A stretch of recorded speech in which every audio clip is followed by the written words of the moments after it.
وعلیکم السلام ورحمۃ اللہ وبرکاتہ۔ اللہ رب العالمین خیر و عافیت میں رکھے، مزید علم دین حاصل کرنے کی توفیق عطا فرمائے۔ سوال یہ تھا کہ ایک کنفیوژن ہے، وہ یہ ہے کہ اللہ رب العالمین نے قرآن کریم میں بیان کیا ہے کہ خبیث ترین عورتیں خبیث ترین لوگوں کے لیے اور خبیث ترین لوگ خبیث ترین عورتوں کے لیے اور نیک ترین عورتیں نیک ترین لوگوں کے لیے، مردوں کے لیے،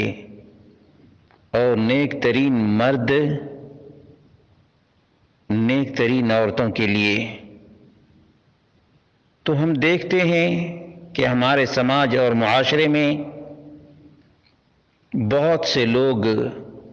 بڑے نیک ہیں، ان کی بیویاں بہت ہی بدترین، اسی طرح سے بہت سی خواتین نیک ترین ہیں جبکہ ان کے شوہر بد سے بدترین۔ اسی طرح سے فرعون کی بیوی نیک ترین آسیہ اور لوط علیہ السلام نیک ترین اور ان کی بیوی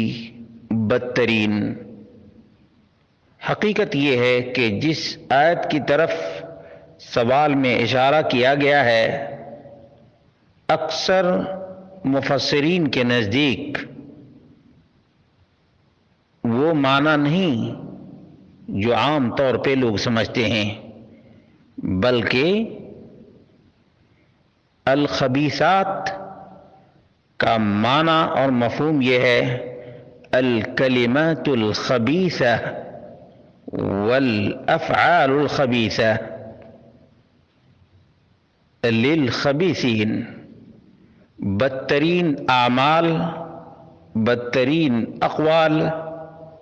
اور بدترین کلمات بدترین لوگوں ہی کے لیے چسپاں ہوتے ہیں۔ اسی طرح سے بدترین لوگ ہی بدترین افعال، اقوال اور کلمات کے مستحق ہوتے ہیں،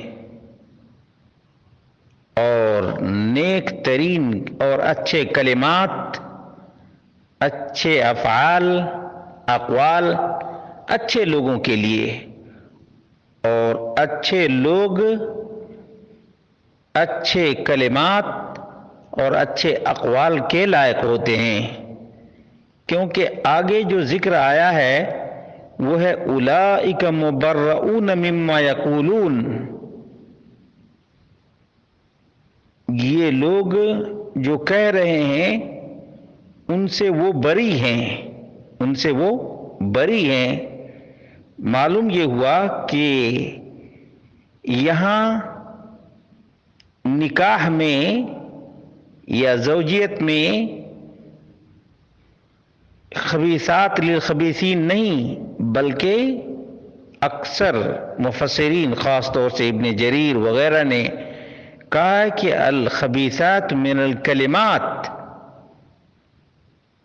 خبیث ترین کلمات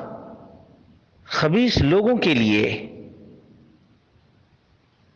اگرچہ بعض مفسرین نے یہ معنی بھی لیا ہے، لیکن درست بات یہی ہے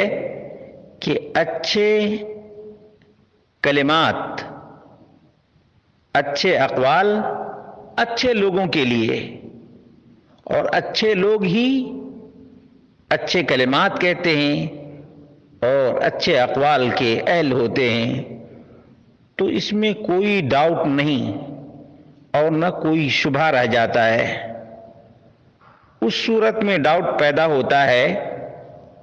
جو عام طور پہ لوگ بیان کرتے ہیں کہ نیک آدمی کے لیے نیک بیوی، برے آدمی کے لیے بری عورت، جبکہ یہاں الخبیثات سے الکلمات مراد ہیں۔ اور اسی طرح سے مثالیں، کلمہ طیبہ کو کلمہ طیبہ کہا جاتا ہے، اسی طرح سے شرک کو کلمہ خبیثہ کہا جاتا ہے۔ معلوم یہ ہوا کہ یہاں واضح ترین مفہوم یہی ہے کہ اچھے کلمات اچھے لوگوں کے لیے، برے کلمات برے لوگوں کے لیے، اچھے اقوال اچھے لوگوں کے لیے اور برے اقوال برے لوگوں کے لیے۔